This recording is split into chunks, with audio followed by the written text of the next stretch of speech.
육대장. 신선한 양지, 건강한 대파, 오래 끓인 사골 육수. 육개장 한 그릇에 온 힘을 다하니까 건강하다.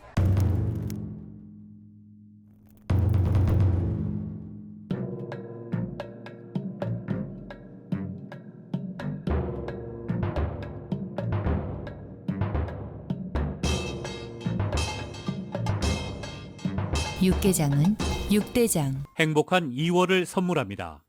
여러분 곁에 라디오 서울이 함께합니다. 강혜신의 오늘의 미국.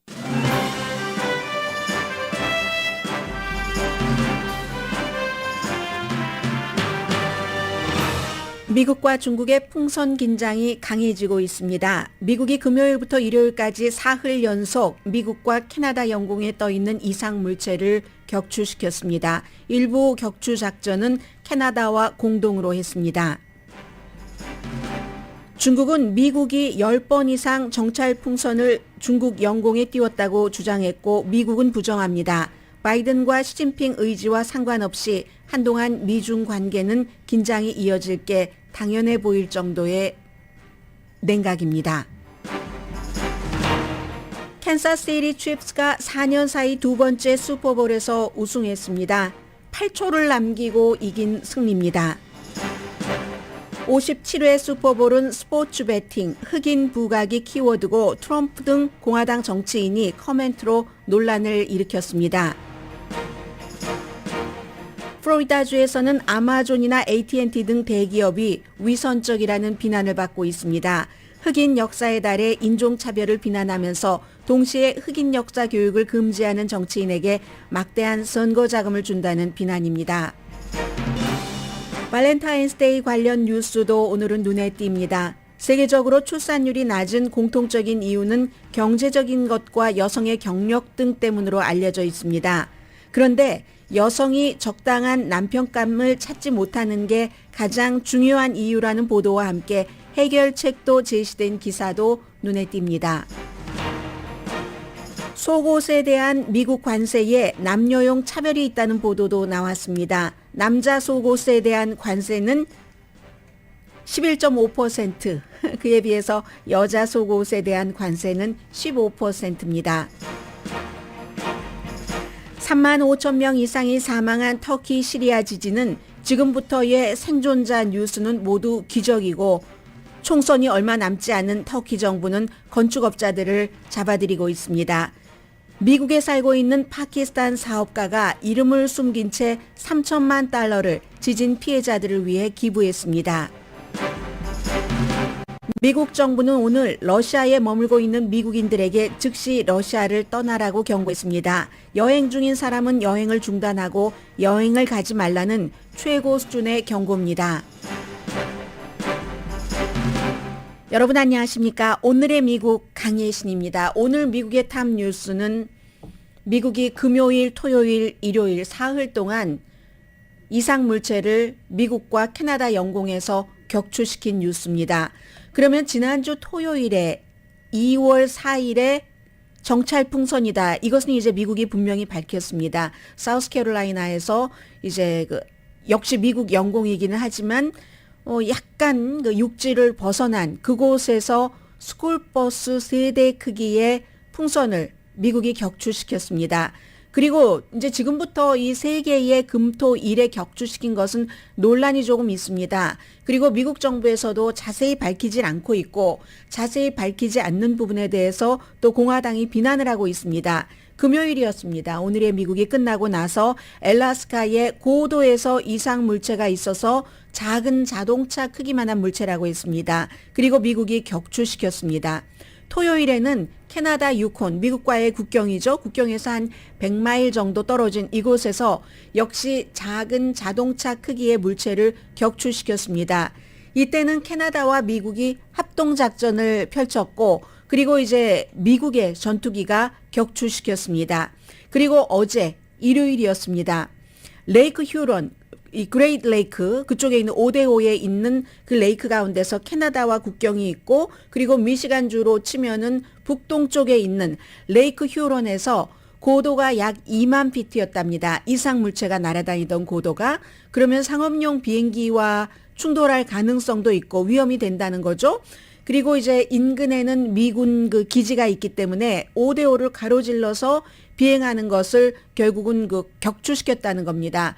원래 토요일에 캐나다 영공에서 발견이 돼서 계속 이제 격추를 시킬 만한 곳으로 오는 그 경로를 보고 있다가 미국 영공으로 들어왔을 때 이때는 F-22가 아니라 F-16이었습니다. 전투기가 공대공 미사일이 발사를 해서 위스콘신 쪽으로 이동하고 있던 중이었습니다. 그래서 캐나다 쪽에서 미국으로 남쪽으로 올 때부터 이제 그 격추시키는 게임 플랜을 갖고 있다가 결국은 격추시켰는데 어쩌면 이건 이제 캐나다의 해역일지도 모른다 이런 얘기를 하고 있고 이 마지막에 격추시킨 것은 팔각형 모양이었다 이렇게 얘기를 합니다.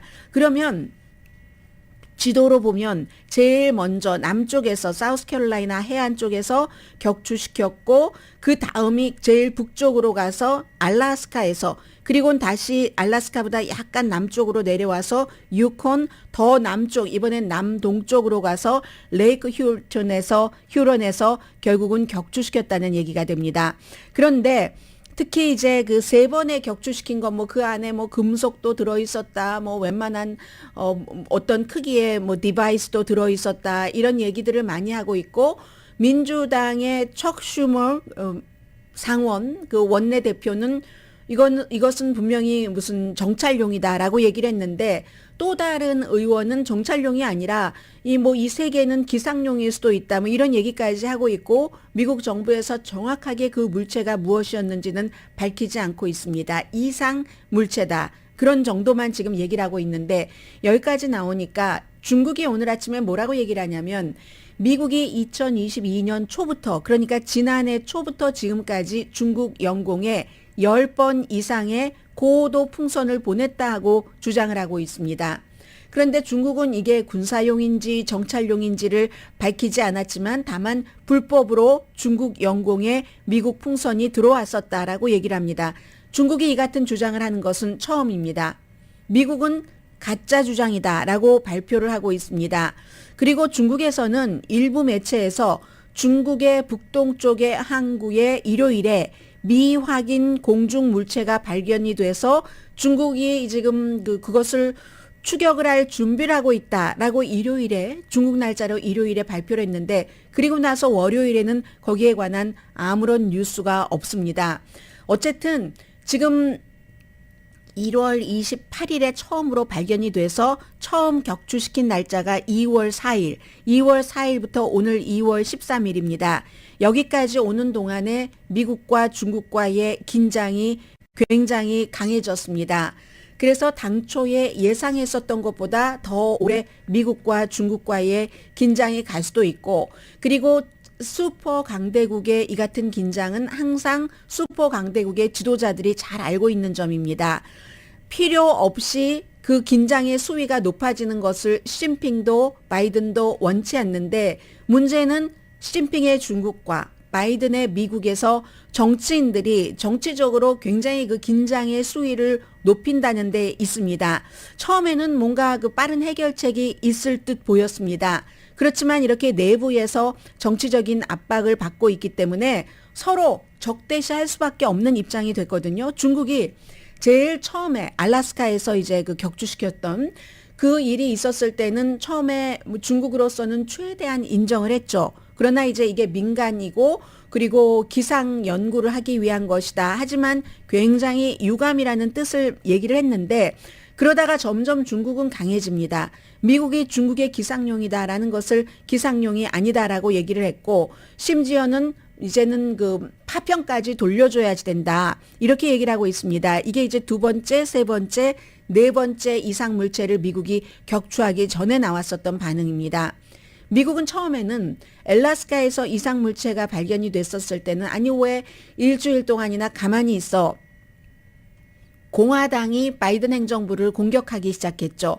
그런데 이제 지금 와서 이렇게 보니까 당시에 처음부터 그 물체를 알고 있었지만 알고 있는 상황에서는 뭔가를 미국의 정보가 새 나가도록 하지 않도록 막을 수 있다는 얘기가 된다는 것이고, 그리고 그것을 막으면서도 그 하늘에 떠 있는 이상 물체가 무엇인지를 더 연구할 수 있는 기회로 삼았다는 얘기입니다. 그리고 또 하나는 함부로 격추시켰을 때 그 당시에 이제 지상에서 격추시키면 너무나 큰 스쿨버스 3대 크기였기 때문에 무게도 2,000파운드였다고 하잖아요. 처음에는 한 1,000파운드 정도 될 것으로 추정을 했었는데, 그러니까 사람이 없는 이제 해역까지 갔었을 때 그것을 격추시켰다 하는 건데, 그 사이에 공화당 의원들이 엄청 비난을 하니까 또 국방부 쪽에서는 예전에 트럼프 전 대통령 시대에도 3번이나 풍선을 보냈다 이런 얘기들도 나왔고, 그리고 나중에는 결국은 민주당과 공화당이 초당적으로 중국 결의안을 통과시켰습니다. 419대 0으로 목요일에 있었던 일입니다. 그러니까 중국에서는 더 반발이 심해지죠. 사실은 풍선이라든가 정찰, 위성 감시 이런 전문가들은 그냥 어깨 으쓱하고 이거 별거 아닌 것 가지고 왜 저렇게 난리들이지? 대수가 아닌데 왜 대다수의 정치인들이 대수인 것처럼 하지? 이런 반응도 있었습니다. 그러나 미국의 정보 관계자, 국방 관계자는 심각한 위협이라고 얘기를 했었죠. 왜냐하면 그 최고의 책임을 지고 있는 관리자들은 항상 무슨 일이 잘못되면은 큰일 나는 거잖아요. 그리고 중국이 위성이 무척 많이 있지만 어쩌면 뭔가 위성이 할 수 없는 다른 일을 풍선이라는 형태를 빌려서, 그러니까 그 풍선은 위성이 할 수 없는 더 세련된 일을 할 수 있는 게 아닌가? 중국군을 위해서, 인민해방군을 위해서 뭔가를 개발하고 있다는 얘기가 들리던데, 미국 국방부로서는 긴장을 하는 게 당연하죠. 더군다나 이제 풍선은 위성보다 훨씬 낮은 고도로 가고 바람에 따라서 흔들리니까 그 범위도 넓고 속도는 위성보다 더 천천히 갈 수도 있는 것이고, 그러면 넓은 분야에서 천천히 움직인다는 것은 정보를 더 많이 가져갈 수도 있다는 것이고, 더군다나 무슨 태양 파워로 하면은 그게 위성처럼 많은 에너지가 들지 않으면서도 더 오래 일을 할 수 있는 것이고, 작업을 정찰 임무라면은 그런 것 때문에 미국 국방부에서는 신경을 쓸 수밖에 없었습니다. 그래서 미국에서 40개국에 브리핑을 했죠. 하이난에서 중국 남동부요, 인도, 일본, 필리핀, 대만, 베트남 이런 곳에 정보를 수집하기 위해서 뭔가를 보내고 있다 하고 미국이 브리핑을 했습니다. 실제로 2020년도에 일본이 당했었던 일이고 2020년 같은 해에 인도도 당했습니다. 이런 일들이 있었고, 그런데 아무튼 미국은 하와이에서 미사일 테스트하는 그 정도 거리에서 뭔가를 요격시킨 적이 있었는데, 지난해 2월 달에 그때는 중국 것이라고 얘기하지 않았는데 지금은 이제 중국 것이라고 분명하게 밝히고 있잖아요. 또 트럼프 전 대통령 시대에 3번을 모르고 지나갔다는 것 아니겠습니까? 텍사스 상공으로, 또 플로리다 상공으로 중국 풍선이 지나갔는데, 텍사스나 플로리다나 다 예민한 군기지가 있는 그런 곳을 얘기를 하고 있습니다. 그리고 또 중요한 것은 설령 이것이 중국이 얘기하는 대로 기상 연구를 위한 수집이 목적이었다 하더라도, 기상 연구를 위한 자료 같은 것을, 정보를 수집하는 것은 역시 그것뿐만이 아니라 민간인이 주도할 수도 있고, 민간인이 주도를 해도 기상에 관련된 정보를 수집한다 하더라도 플러스 알파도 할 수 있다는 얘기가 됩니다. 그리고 중국에서 이 민간 풍선 같은 경우도 그 중국 과학 아카데미가 민간 기구로 속해 있지만 이게 완전히 민간이다 할 수도 없는 것이고, 그렇기 때문에 지금 미국과 중국이 서로 국내적인 정치 문제로 굉장히 긴장이 일단 강해질 수밖에 없는데, 첫 번째 그 거대한 풍선을 추락시키고 나서 2번, 3번, 4번 금요일, 토요일, 일요일 추락시킨 것에 대해서는 미국 정부도 약간 그 내용을 구체적으로 밝히는데 자제를 하는 것 같고, 공화당에서 비난을 해도 미국이 무엇을 찾아내느냐, 이 4가지 오브젝트에서, 그래서 무엇을 찾아내서 어디까지 밝히기로 하는가, 국민들에게 모든 것을 다 밝힐 수는 없다고 보는 게 정상일 겁니다. 그래서 미국이 얼만큼을 찾아내서 어디까지 밝히느냐, 그 다음에 또 중국의 반응, 그런 것들을 보고 미국과 중국의 긴장이 어느 정도 풀어질 수 있는가를 알 수가 있습니다. 미국과 중국이 긴장한다는 것은 정말 만일의 사태에 큰 슈퍼파워 국가가 충돌하는 일을, 거기에는 이제 군사적인 충돌까지를 포함합니다. 그런 것들을 세계 어느 나라에서도 누구도 좋아하지 않기 때문에 그렇습니다. 그런데 오늘이 2월 13일인데 아마 3월 5일 그 이후에도 며칠 뒤까지는 별다른 긴장이 풀어지는 것이 없을 겁니다. 첫 번째 풍선을 추격하고 나서 미국의 국무장관이 시진핑 중국 국가주석을 만나는 것을 일단은 취소를 했는데 그게 참 아이러니하죠. 이번에 만나서 이 같은 만일의 사태에 우리가 사실은 이게 이런 것이었어 저런 것이었어 하고 서로 무슨 한라인 같은 것 통신하는 것을 만드는 것도 의논하기 위해서 미국의 국무장관이 중국에 가는데 그런 것을 의논하기 전에 이런 일이 터져서 평소에 서로에 대한 불신으로 서로가 서로를 믿지 못하고 있는데 3월 5일이 중국 공산당 대회가 시작이 됩니다. 그러니까 그전에는 당연히 이 상태가 긴장이 풀릴 리가 없는 거고요. 그리고 만약에 시진핑 중국 국가주석이 우선 첫 번째 그 거대한 풍선만이라도 몰랐다고 하면은 만약에 승인했다면 그거 보내라 미국으로 승인을 했다고 하면은 아니 시진핑도 이렇게 미국과 부분적으로 관계를 개선하기를 원하면서 왜 그런 것을 보냈지?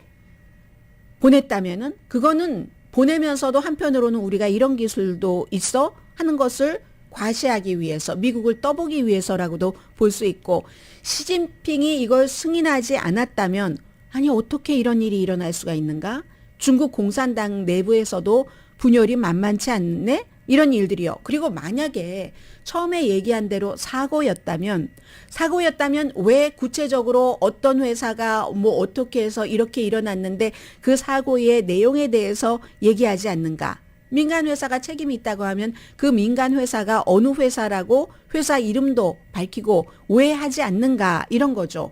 그리고는 첫 번째 알래스카에서 가장 이 4개 가운데서 큰 풍선을 추격하고 난 뒤에는 미국의 로이드 어스틴 국방장관이 이제 중국의 카운터파트에게 전화를 했었을 때 전화도 받지 않았다는 겁니다. 그렇기 때문에 지금 이 문제가 어디까지 가는가 하는 것은 미국이 지금 4가지 업젝트에서 무엇을 찾아서 얼만큼 발표를 하고 중국의 반응이 어떻고 또 미국 정치권의 반응이 어떠느냐에 따라서 세계가 미국과 중국의 초긴장 상태로 들어갈 수도 있고 아닐 수도 있다로 정리가 됩니다.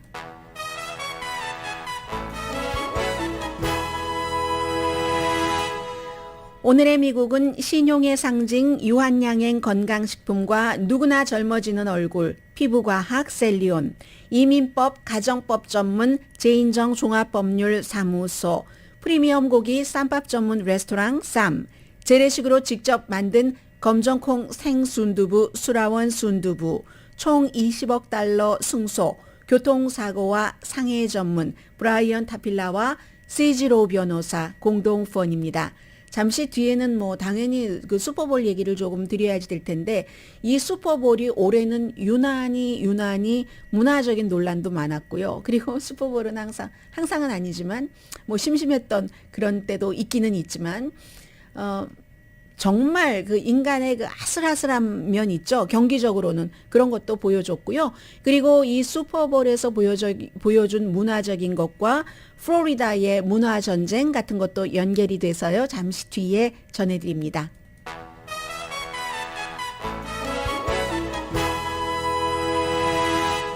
라디오 서울 방송 오늘의 미국 듣고 계십니다. 이번에 그 슈퍼볼은요. 미국의 퍼스트 레이디는 현장에 갔고 왜냐하면 펜실베니아 그 태생이어서 이 지고만 필라델피아 이글즈의 팬이었습니다. 그래서 이제 미국의 46대 대통령을 상징하는 46 그 저지 가지고 이제 갔었는데 대통령은 워낙에 지금 일이 많아서 내일도 이제 뭐 펜타닐에 대해서 뭔가 발표를 해야지 될 것들도 있고 해서 못 갔고 이제 이렇게 해서 슈퍼볼이 진행이 됐는데 보신 분들은 너무 잘 아실 테고요. 이번에 그 57회 그 슈퍼볼이 캔사스시티 그 칩스가 4년 동안 2번째 슈퍼볼에서 우승을 했는데 사실은 경기로 따지자면 그 필라델피아 이글스가 압도했었던 때도 많잖아요. 그런데 며칠 전에 제가 말씀드린 것처럼 미나 카임즈라는 이 ESPN의 그 그 방송 그 퍼스널리티가 커멘테이터가 꼭 그 스코어만 가지고 하면은 이거는 숫자 포르노다라고 얘기를 했잖아요. 어쨌든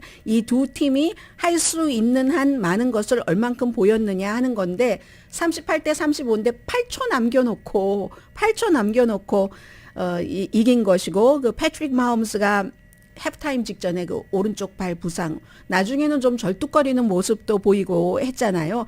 전반 끝나갈 때 뭐 182야드 동안 27개 패스 가운데 21를 성공시켰고, 그리고 이제 8초 남기고 나서는 해리슨 버커가 26야드라고도 하고 어디는 27야드라고도 하는데 그게 그거죠. 보통 사람에게는 막 질주해서 결국은 35대 35 동점을 깨고 했잖아요. 8초 남겨놓고 끝까지 인생은 포기하면 안 된다는 것을 스포츠에서 많이 보여주는데, 그래서 이제 28살입니다. 마홈스는 304야드, 3개의 터치다운, 70야드 러싱으로 슈퍼볼 기록을 세운 뭐 아주 그 대단한 또 상대의 이글스의 그 잘렌 허츠를 누르고 결국은 그 1999년 이후에 처음으로 슈퍼볼 우승, 또 같은 시즌에 MVP, Most Valuable 그 선수 플레이어 그 동시에 이제 이것을 타게 됐는데, 그리고 또 하나는 올해는 이달이 그 흑인의 달이잖아요. 두 사람이 처음으로 두 명의 흑인 쿼터백이 이렇게 매치업이 됐답니다. 슈퍼볼에서 캔사스시티 칩스의 패트릭 마홈스 그리고 이글즈의 잘렌 허츠. 그래서 결국은 뭐 마홈스가 상도 받고 했는데, 그리고 또 흑인 국가도 불려졌습니다. 아마 여러분들 가운데서 많은 분들은 뭐 익숙하지 않으시겠지만 123년 전에 처음으로 흑인 국가가 유색인종 지위 향상협의회 회장이 프레지던트가 당시에 만들어서 그래서 이제 불려졌고, 그리고 이제 뭐 컨트리 스타가 불렀는데 이번에는 뭐 셔릴리 랄프가 불렀고요. 또 그랬더니 이제 공화당에서는 로렌 그 보버트라고 콜로라도가 지역구인 막 총 들고 다니고 굉장히 마조리 테일러 그린 의원과 거의 단짝처럼 그 이슈에 있어서 하는 그 의원이 미국에는 국가가 하나밖에 없어. 흑인 국가는 무슨 흑인 국가? 막 이러면서 비난을 했고요. 그리고 이제 또 해프타임도 재밌게 보신 분들이 많으실 텐데 리아나가 오랜 동안 조금 공백 기간이 있었고 그래미상 뭐 9번 정도는 받았는데 9번 정도가 아니라 받았는데 어제 둘째 아이를 가졌어요. 뭐 이런 얘기도 했고 아주 빨간색 옷 같은 거 입고 전투적인 그 표정으로 처음에 아래를 쫙 그 눈을 내리깔고 리아나의 해프타임 공연이 굉장히 성공적이었다고 얘기들 하죠. 그 퍼플의 프린스라든가 마이클 잭슨이라든가 무슨 비욘세라든가 그 많은 가수들과 함께요. 그랬더니 트럼프 전 대통령이 이렇게 해프타임 공연자까지 비난을 한 것도 아마 처음이자 마지막이 아닐까 생각이 드는데 리아나를 엄청 비난했습니다. 스타일리스트가 없으면은 아무것도 아니었을 것이다. 굉장히 스타일이 있기는 했어요. 주변 사람들은 하얀색 옷을 입고 있었고 본인이 빨간 색깔 그랬는데, 왜냐하면 그 리아나도 2020년도에 자동차에 트럼프 전 대통령 욕하는 뭐 F자 글 써놓고 다니고 했잖아요. 이런 일이 있었고, 그리고 항상 그 슈퍼볼 게임에서 지난 수십 년 동안 딱 그 이번에는 글렌데일의 스테이트 팜 그 스테디움이었는데 위에 그 공군기가 뜨잖아요. 이렇게 마른 목걸로 다이아몬드 골로. 근데 이번에 전투기 그 조종사가 전부 여자였습니다. 그것도 하나 아주 그 해군의 여성 비행사가 있었던 게 50년 된다고 하거든요. 그 기념으로 해서 다이아몬드 1, 2, 3, 4 포지션 전부의 여자 조종사 7명이었다고 하는데요. 아니 제가 볼 때는 7명까지 아니었던 것 같은데 아무튼 다이아몬드였었고요. 이게 이제 68년부터의 전통이라고 합니다. 또 다른 것은 애리조나의 이 글렌데일 슈퍼볼이 열린 곳이 33개의 주 이 배팅 그 스포츠 도박을 허용하는 곳이었는데 어제 여러분들 가운데서 라스베가스에 가지 않고도 얼마나 많은 분들이 재미로 배팅을 하셨던 분들이 많으실 텐데, 이 같은 배팅에 대해서 캘리포니아는 허용하지 않지만 그렇지만 꼭 그 나쁘게만 생각하는 것 같지는 않습니다. 왜냐하면 슈퍼볼 볼 때 우리가 맥주도 마시고 무슨 튀긴 뭐 치맥도 먹고 하잖아요. 그런 것처럼 약간의 좋아하는 것에 대한 재미를 더하고 활기를 주고 하는 정도의 극단적인 도박, 극단적인 배팅이 아니라면은 그렇다면은 뭐 그렇다 이런 지적들도 나오고, 그래서 처음으로 슈퍼볼 NFL도 예전에는 라스베가스의 팀도 안 줬고요. 왜냐하면 라스베가스에서 배팅을 한다 해서. 그리고 물론 지금도 선수나 스태프들은 NFL 선수나 스태프는 이렇게 배팅할 수 없습니다. 그런데 이제 그런 것들이 점점 지금부터 5년 전에 2018년도에 연방 대법원에서 특히 사무엘 얼리또 보수적인 대법관이 판결문을 썼는데 그 당시에 이게 주정부가 알아서 할 일이지 이게 연방에서 관리를 할 일이 아니다 하면서 5년 사이에 33개 정부에서 약간의 서로의 차이는 있지만 성격의 차이는 있지만 스포츠 배팅이 합법화되고 이제 합법화 판결이 나오고 나서 그걸 불법으로 하는 게 위헌이다 하는 판결이 나오고 주정부가 알아서 해라 하니까 33개의 주가 이제 낙태를 금지하는 주가 늘어나는 것처럼 스포츠 배팅을 하는 주가 늘어나게 된. 그런데 이 애리조나가 그런 주, NFL도 이제 다 그렇게 따라가는 겁니다. 시대에 따라서 그런 것들이 있었고요.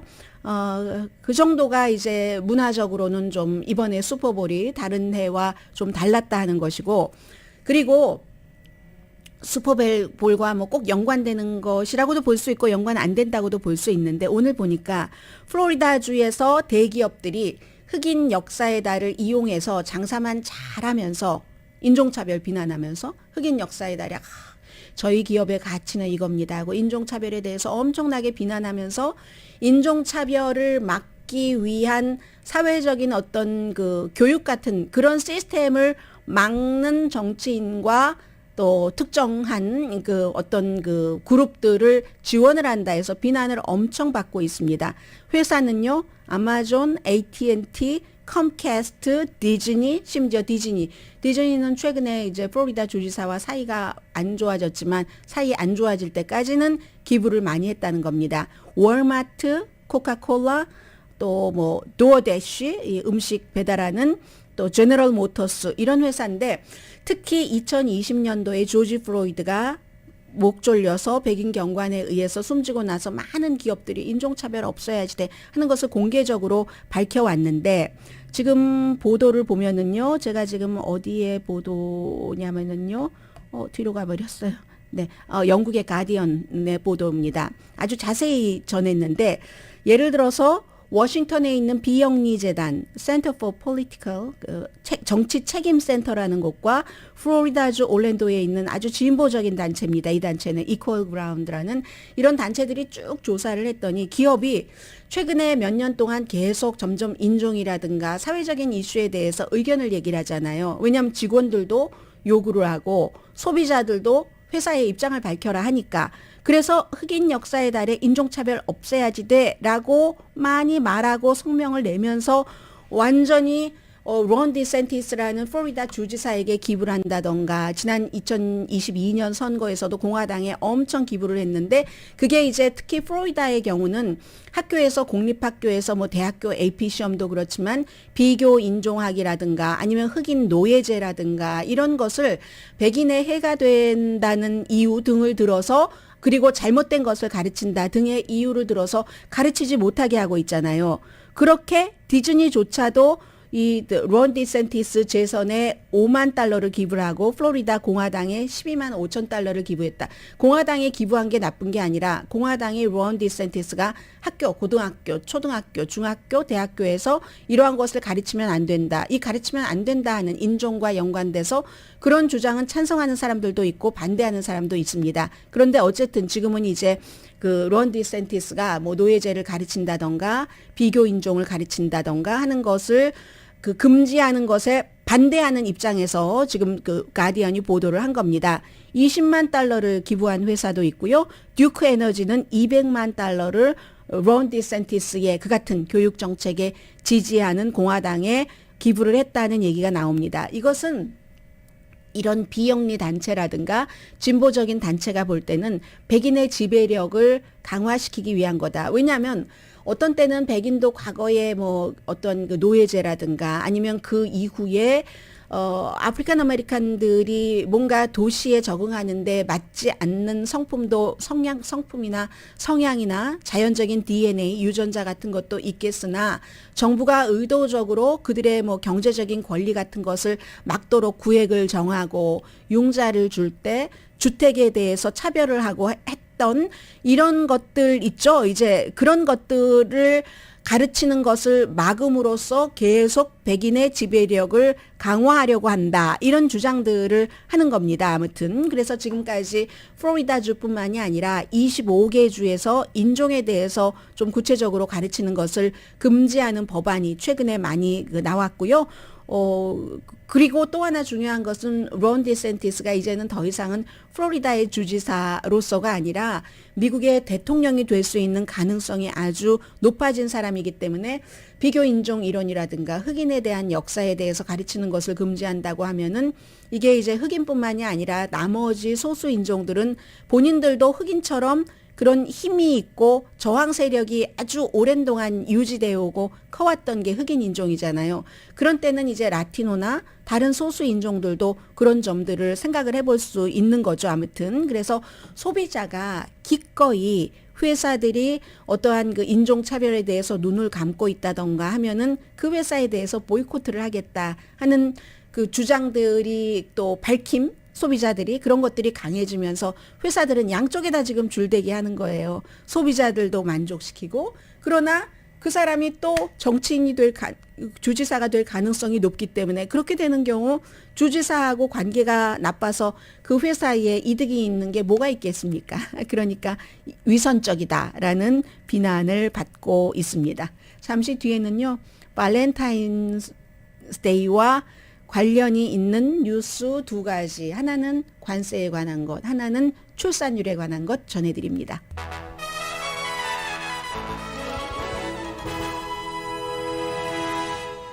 두 번 눌렀는데요. 거의 동시에 두 번 누른 것 같습니다. 끝날 때 똑같은 거 보니까는요. 자, 오늘의 미국 듣고 계십니다. 세금부터 할까요? 관세는 세금은 세금인데 수입품에 붙여지는 세금이죠.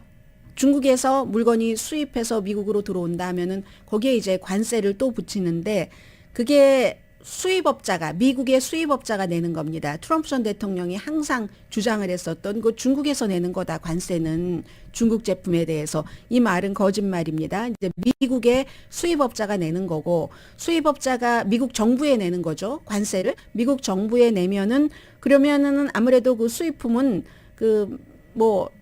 흙 파서 장사하는 것 아니니까 물건값이 비싸질 수밖에 없겠죠. 그런 건데 속옷에 대한 이 관세를 좀 말씀드리겠습니다. 속옷이요. 미국에서 지금 팔리고 있는 것이 98%가 수입품이랍니다. 그런데 남녀용 차별이 있답니다. 남녀 차별이 아니라 속옷에서 남녀용 차별이 있다는 건데 남자 속옷에 대한 관세는 11.5%, 여자 속옷에 관한 관세는 15%. 그래서 핑크 세금이라고 부릅니다.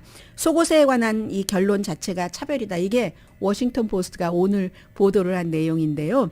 발렌타인스데이가 내일이니까 이제 그 최악의 발렌타인스 서프라이즈가 될 것이다. 뭐 이런 설명까지 붙였는데 여성이 속옷을 남성보다 더 산답니다. 그래서 지난해에 속옷 관계 팬티를 주로 말하는데 관세가 15억 4천만 달러인데 4분의 3이 여성용 속옷이었답니다. 다른 나라는 남자용이랑 여자용이랑 관세가 거의 같대요. 그런데 뭐 예외가 있을 수 있으니까 거의라고 말씀을 드린 것 같고 그런데 이제 속옷 한 장에 관세가 여성용은 1달러 10센트 뭐 비싼 것 사 입을 때 아주 비싸다고 할 수는 없지만 남성용은 한 장당 75센트가 세금이라고 하거든요. 그러면 이게 왜 남자용 여자용에서 남녀 차별을 했는가 정확한 이유는 모른답니다. 워싱턴 포스트가 설명한 것을 보니까 아마도 초기에 어떤 로비, 관세를 처음 할 때 로비 때문이 아니었을까. 관세라는 것은 사실은 국내에서 제조되는 어떠한 것을 그 회사 또 물건을 보호하기 위해서 수입품에 세금을 따로 더 붙이는 거잖아요. 그래서 국내에서 제조되는 것을 보호하기 위해서.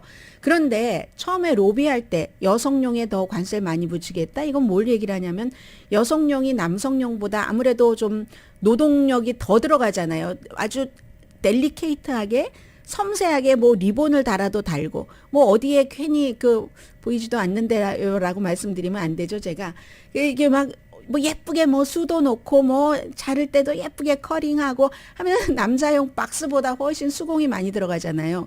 그러니까 아무튼 그 노동력을 더 많이 요구하기 때문에 이렇게 저렇게 외국과 경쟁을 하기 위해서 국내에서 미국은 노동력이 예전부터도 비쌌잖아요. 다른 싸게 속옷을 수입해 오는 나라에 비해서는.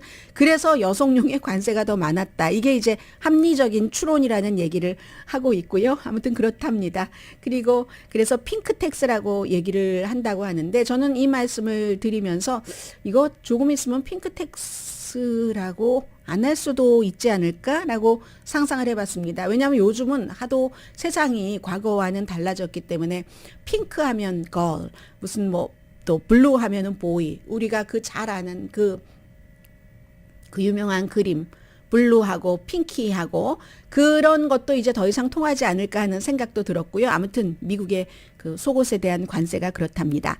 그리고 이 내용은 업저버, 영국 가디언에 이제 주말에 하는 그 업저버에 아주 이 정치에 관해서 심층 취재를 하는 기자가 쓴 겁니다.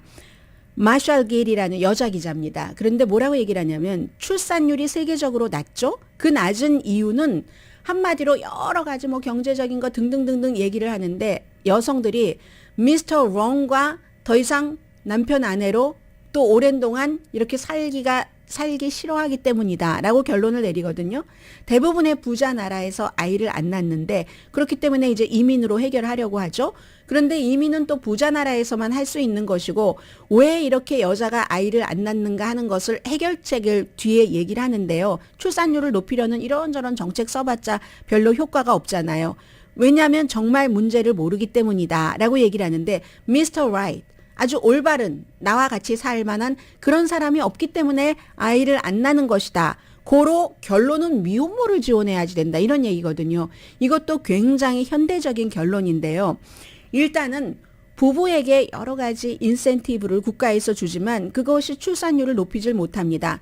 당하지 못하는 거예요. 뭐 세금, 집세, 양육비, 여성의 경우는 또 뭐 시간 등등 해서 보통 이제 2.1명 정도를 여성이 아이를 뭐 최종적으로 아이를 낳는 사람은 여성이니까요. 낳아줘야지 인구가 지탱이 되는데 그런데 아무리 이런저런 방안을 내놔봤자 점점 출산율이 낮아지고 있잖아요. 그러니까 결국은 결론은 선택권은 여성에게 있으니까 여성에게 뭘 해줘야지 된다 하는데 우선 이론부터 보면 차일드 케어, 자녀 양육, 주택, 돈, 경력 뭐 그리고 또 피임이나 낙태도 예전보다는 더 나아졌으니까 아주 과거보다는 그러니까 아이를 안 낳는 이유가 되는데 자녀 없는 여성들에게 물어봐서 탑 리즌이 뭐냐 하면 위에 얘기한 거 다 아니랍니다. 경력도 아니고요. 라이프 스타일, 재정적인 것 아니고 올바른 파트너를 못 만났기 때문에 아이를 낳아서 함께 키울 만한 미스터 라이트를 못 만났기 때문에 그런다는 겁니다. 그러면 예전에는 이게 문제가 아니었는가? 미스터 라이트. 이상적인 남편이 없는 게 새로운 문제는 아니라는 거죠. 예전에는 우리의 할머니, 지금은 이제 발렌타인스를 맞아서 30대, 40대라도 혼자 싱글이신 분들이 많이 계시지만 할머니, 증조 할머니 세대는 그냥 안 맞아도 사셨다는 겁니다. 얼마나 비참하게? 라고 표현을 하시는 거예요. 비참하게 살았는데 지금 여성들은 할머니, 증조 할머니처럼 right person이 아닌 경우는 함께 살려고 생각 안 한다는 거죠. 그래서요, 정부가 이렇게 극단적인 해결책을 주는 것에 단점도 있기는 하지만 여성들 가운데서 right person을 못 만났을 때, 미스터 right을 못 만나서 결혼은 안 해도 아이를 갖고 싶다 하는 여성들이 또 있잖아요. 점점 늘어나고 있죠. 그런 여성들을 미혼모를 아주 긍정적으로 받아들이고 지원을 해야지 된다. 물론 그냥 단순히 미혼모를 장려하라는 게 아니라 미혼부를 장려하라는 게 아니라 어차피 세상이 지탱되려면 인구가 필요한데 그럼 부자 나라만 이민으로 그것을 채우면 다른 나라는 어떻게 하는가라고 하면서 결국은 정책 이반자들이 싱글 마더, 남자와 같이 살기는 싫은데 아이는 낳아서 키우고 싶다 하는 사람을 부부, 배우자들이 있으면서 아이를 키우는 집과 똑같이 처우를 해줘야지 된다. 그러면 출산율이 높아질 것이다. 라고 여러 가지 연구를 기반으로 해서 이 기자는 결론을 내리고 있습니다. 그런데 제가 이제 이 기사를 보면서 이건 너무 출산율에만 초점을 맞춘 게 아닌가라는 생각도 들고요.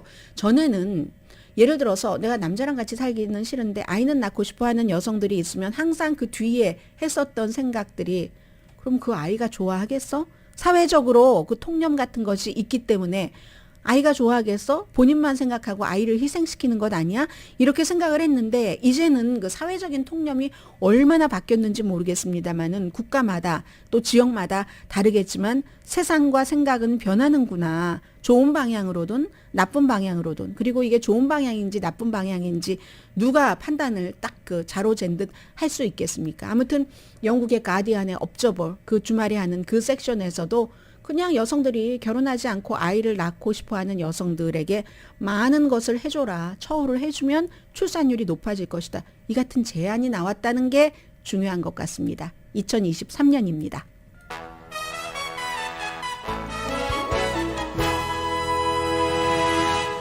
라디오 서울 방송 오늘의 미국 듣고 계십니다. 먼저 그 터키와 시리아, 저는 터키가 더 마음에 갑니다. 그리고 저뿐만이 아니라 뭐 미국의 많은 주요 매체라든가 영국의 뭐 많은 주요 매체라든가 뭐 BBC 또 가디언, 이코노미스트 전부 그냥 터키라고 부르고 있습니다. 튀르키예는 터키에서 부르기를 원해주는 그런 이름이고요.